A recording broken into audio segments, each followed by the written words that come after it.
राम राम मंडळी, मी तुमचा तानाजी अक्के आणि तुम्ही पाहत आहात तानाजी अक्के यूट्यूब चॅनल. तर मंडळी, सांगलीच्या राजकारणातून सगळ्यात मोठी आणि खळबळजनक बातमी समोर येते. गेल्या काही महिन्यापासून ज्या राजकीय भूकंपाची चर्चा सांगलीच्या गल्लीबोळापासून ते मुंबईच्या मंत्रालयापर्यंत सुरू होती, त्यावर अखेर शिक्कामोर्तब झालंय. सांगलीचे माजी खासदार, तासगावचा वाघ अशी ओळख असलेले संजय काका पाटील अखेर पुन्हा एकदा कमळ हाती घेणार आहेत. होय, संजय काकांची भाजपमध्ये अधिकृत घरवापसी होणार आहे आणि त्याची तारीखही ठरली, 30 जून.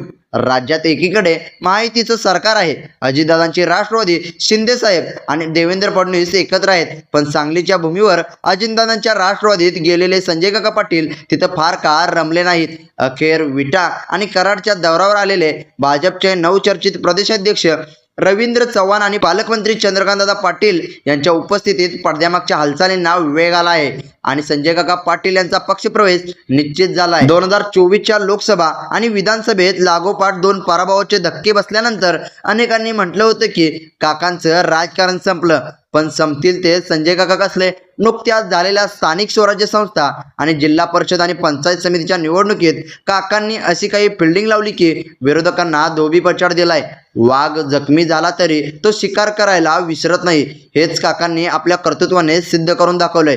आजच्या या विशेष व्हिडिओमध्ये आपण पाहणार आहोत की संजय काकांची राष्ट्रवादीमधून भाजपमध्ये जाण्याचा निर्णय का झाला. त्यानंतर दुसरं महत्त्वाचं म्हणजे 2 पराभवानंतर काकांनी जिल्हा परिषद आणि तासगाव नगरपालिकेत कशी सत्ता आणली. आणि तिसरं म्हणजे 30 जूनच्या मुंबईतील पक्षप्रवेशाचे सांगलीच्या आणि पश्चिम महाराष्ट्राच्या राजकारणावर काय परिणाम होणार आहेत. व्हिडिओ शेवटपर्यंत बघा, कारण सांगलीच्या राजकारणाचा असा कच्चा चिटा तुम्हाला कुठेच पाहायला मिळणार नाही. मंडळी, संजय काका पाटील आणि भारतीय जनता पक्ष यांचं नातं काय आजचं नाही. 2014च्या मोदी लाटेत जेव्हा सांगलीत काँग्रेसच्या वसंतदादा पाटील यांच्या घराण्याची एक हाती सत्ता होती, त्या सत्तेला सुरुंग लावण्याचं काम संजय काकांनी केलं होतं. 2014च्या लोकसभा निवडणुकीत त्यांनी सांगलीतून भाजपच्या तिकिटावर ऐतिहासिक विजय मिळवला.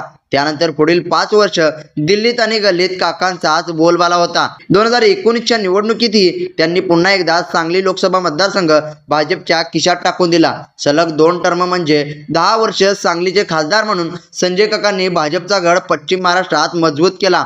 तासगाव, कवठेमंकाळ, जत, विटा या पट्ट्यात त्यांनी भाजपची मजबूत संघटना उभी केली.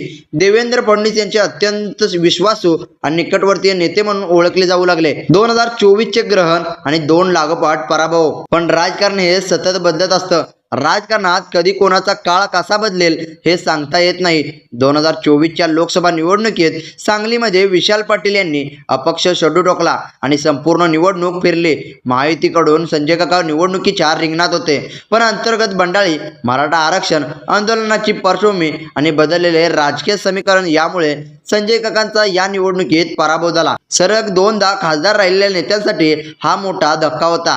पण धक्का इथेच थांबला नाही. लोकसभा संपली आणि लगेचच नोव्हेंबर 2024 मध्ये विधानसभेचे बिगुल वाजले. तासगाव कवठेमंकाळ विधानसभा मतदारसंघातून निवडणूक लढवण्यासाठी संजय काकांनी एक मोठा राजकीय डाव टाकला. त्यांनी भाजप सोडून अजितदादा पवारांच्या राष्ट्रवादीमध्ये काँग्रेसमध्ये प्रवेश केला आणि घड्याळ हातावर बांधलं. तासगावची लढत अत्यंत प्रतिष्ठेची आणि भावनिक झाली. दिवंगत नेते RR आबांचे सुपुत्र रोहित आबा पाटील यांच्या विरोधात संजय काका पाटील उभे टाकले. ही निवडणूक RR आबांच्या आठवणी आणि काकांचे राजकीय वजन याच्याभोवती फिरत राहिली. दुर्दैवाने या निवडणुकीतही रोहित पाटील यांनी बाजी मारली आणि संजय काकांना सलग दुसऱ्या पराभवाचा सामना करावा लागला. एकाच वर्षात लोकसभा आणि विधानसभा अशा 2 मोठ्या निवडणुकीत पराभूत झाल्यानंतर विरोधकांनी टीका करायला सुरुवात केली.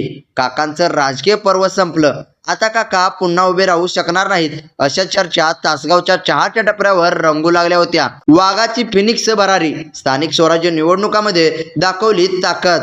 पण मित्रांनो, जुने लोक म्हणतात ना, अनुभवाचा खेळा सहजासहजी उपटता येत नाही. संजय काका हे जमिनीवरचे नेते आहेत. 2 पराभवामुळे ते 1-2 वर्ष राजकीय दृष्ट्या थोडे शांत जरूर राहिले होते, पण ते थांबले नव्हते. ते शांत बसून योग्य संधीची वाट पाहत होते आणि ती संधी आली नुकत्याच झालेल्या स्थानिक स्वराज्य संस्था, जिल्हा परिषद आणि पंचायत समितीच्या निवडणुकामध्ये. या निवडणुकामध्ये संजय काकांनी आपली जुनी सगळी ताकद पणाला लावली. राष्ट्रवादी अजित पवार गटाकडून असूनही त्यांनी भाजपच्या स्थानिक नेत्यांशी आणि कार्यकर्त्यांशी असलेले जुने संबंध कायम ठेवले होते. तासगाव नगरपालिका आणि पंचायत समितीवर पुन्हा ताबा काकांनी विरोधकांना गाफील ठेवून तासगाव नगरपालिका आणि पंचायत समितीच्या निवडणुकीत आपली रणनीती अशी आखली होती की विरोधक पाहतच राहिले. तिथे त्यांनी दणदणीत सत्ता आणली आणि सिद्ध केले की तासगावच्या राजकारणाची चावी आजही काकांच्याच खिशात आहे. जिल्हा परिषद निवडणुकीतही किंगमेकर. जिल्हा परिषदेचा निकाल जाहीर झाल्यानंतर जेव्हा अध्यक्ष आणि उपाध्यक्ष निवडणुकीची वेळ आली तेव्हा काकांनी मुंबईतून थेट मुख्यमंत्री देवेंद्र फडणवीस यांच्याकडे आलेल्या गुप्त सूचनांचे तंतोतंत पालन केले. त्यांनी महायुतीला आणि विशेषतः भाजपला मजबूत साथ दिली. पण दुर्दैवाने तेथे भाजपची सत्ता येऊ शकली नाही काही कारणामुळे आणि त्याचबरोबर राष्ट्रवादीचे काही झडपी सदस्य फुटल्यामुळे तेथील भाजपची सत्ता हुकली. पण काकांनी जे करायचं ते करून दाखवलं. जरी संजय काका 2 निवडणुका हारले असले तरी त्यांच्या पाठीशी असलेल्या कार्यकर्ता, त्यांचा जनसंपर्क आणि ग्रामीण भागातील त्यांची पकड आजही जशाची तशी मजबूत आहे. मी अजूनही मैदानात आहे आणि तेवढाच ताकदवान आहे. हाच संदेश त्यांनी या निवडणुकीतून आपल्या विरोधकांना दिला. राष्ट्रवादीत का जमलं नाही, घरवापसीची पडद्यामागची कारणे. आता प्रश्न पडतो की अजितदादांच्या राष्ट्रवादीत संजय काका का रमले नाहीत. त्यांच्या मागे काही महत्त्वाची राजकीय कारणे आहेत. मूळ पिंड भाजपचा. संजय काकांनी 10 वर्षे भाजपमध्ये काम केलं होतं. तिथली कार्यपद्धती, देवेंद्र फडणवीस यांच्याशी असलेले थेट संबंध हे त्यांना राष्ट्रवादीत मिळालं नाही. स्थानिक पातळीवरील संघर्ष. सांगली जिल्ह्यात अजितदादांच्या राष्ट्रवादीत गेल्यानंतर तिथल्या जुन्या नेत्यांशी आणि कार्यकर्त्यांशी ताळमेळ बसवणं काकांना जड जात होतं. तिसरं म्हणजे कार्यकर्त्यांचा दबाव. संजय काकांच्या पाठीशी असलेला मोठा कार्यकर्ता वर्ग हा मूळचा भाजप विचारांचा किंवा काकांच्या वैयक्तिक पाठीराखा आहे. काकांनी पुन्हा भाजपमध्ये जावं अशी कार्यकर्त्यांची तीव्र इच्छा आहे. या सगळ्या परिस्थितीवर पालकमंत्री चंद्रकांतदादा पाटील यांनी काही दिवसापूर्वीच सूचक वक्तव्य केलं होतं की चंद्रकांतदादा म्हणाले होते की संजय काका हे मनाने आणि शरीराने आमच्यासोबत आहेत. फक्त त्यांच्या अधिकृत प्रवेशाचा निर्णय हा मुख्यमंत्री देवेंद्र फडणवीस घेतील. यावरून स्पष्ट झालं होतं की काकांचा भाजप प्रवेश फक्त वेळेचा प्रश्न आहे. विटा कराडची ती गुप्त बैठक आणि 30 जूनचा मुहूर्त. तर मित्रांनो आता या प्रवेशाचा मुहूर्त कसा ठरला हे सविस्तर समजून घेऊया. गेल्या शनिवारी सांगली सातारा स्थानिक स्वराज्य संस्था निवडणुकीच्या निमित्ताने भाजपचे प्रदेशाध्यक्ष रवींद्र चव्हाण हे पश्चिम महाराष्ट्राच्या दौऱ्यावर आले होते. ते आधी कराड येथे आले. तिथे त्यांची आणि माजी खासदार संजय काका पाटील यांची पहिली बंद दाराआड भेट झाली.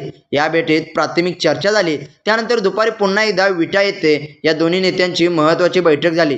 या बैठकीत सांगली जिल्ह्यातील आगामी राजकीय समीकरण, जिल्हा परिषदेतील सत्ता आणि काकांचा भाजप प्रवेशावर सविस्तर चर्चा होऊन अंतिम शिक्कामोर्तब करण्यात आला. या भेटीनंतर स्वतः संजय काका पाटील यांनी प्रसारमाध्यमांशी बोलताना सांगितलं की आपल्या भागातील प्रलंबित विकास कामांना गती देण्यासाठी आणि सिंचनाचे प्रश्न मार्गी लावण्यासाठी भाजपमध्ये प्रवेश करण्याचा निर्णय घेतला आहे. येत्या 30 जून रोजी मुख्यमंत्री देवेंद्र फडणवीस, प्रदेशाध्यक्ष रवींद्र चव्हाण आणि चंद्रकांतदादा पाटील यांच्या प्रमुख उपस्थितीत हा भव्य प्रवेश सोहळा पार पडणार आहे. सांगलीच्या राजकारणावर परिणाम काय होणार? काकांच्या या घर वापसीमुळे सांगलीच्या राजकारणात मोठे फेरबदल होणार आहेत. भाजपची ताकद वाढणार.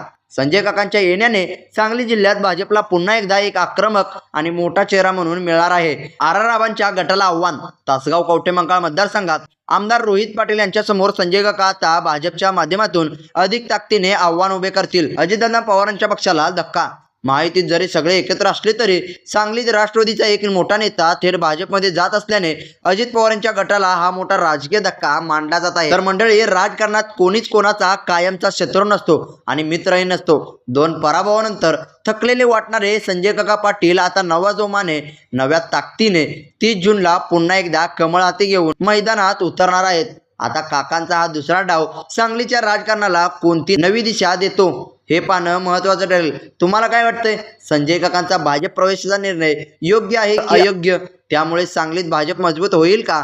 तुमचं मत आम्हाला खाली कमेंट बॉक्समध्ये नक्की कळवा. व्हिडिओ आवडला असेल तर लाईक करा, शेअर करा आणि आपल्या तानाजाकी यूट्यूब चॅनलला सबस्क्राईब करायला विसरू नका. पुन्हा भेटू अशाच एका नवीन राजकीय विश्लेषणासह.